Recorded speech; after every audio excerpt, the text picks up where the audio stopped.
এখানে বসে থাকেনি। তারপরে ও পিএইচডি করে, তারপরে তো কেরিয়ার ইসরো, ডিআরডিও এতে করেছে এবং ওই ফিল্ডে উনি মিসাইল ম্যান, ওনাকে বলা হয় মিসাইল ম্যান।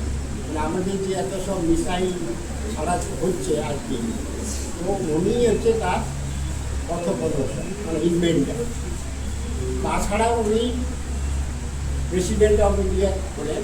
তো প্রেসিডেন্ট অফ ইন্ডিয়া অনেকেই হয়েছে, কিন্তু ওনাকে বলা হতো পিপুলস প্রেসিডেন্ট। মানে ওনার কাছে যে কোনো পাবলিক অ্যাপ্রোচ করলে যেতে পারে, মানে এত কিছু মানত না, মানে যে এই প্রোটোকল সেই প্রোটোকল, মানে সহজেই ওনাকে অ্যাপ্রোচ করা যেত। মানে এত উনি যাকে বলে ডাউন টু দি আর্থ, মানে পিপুলের সঙ্গে এই জন্য পিপুলস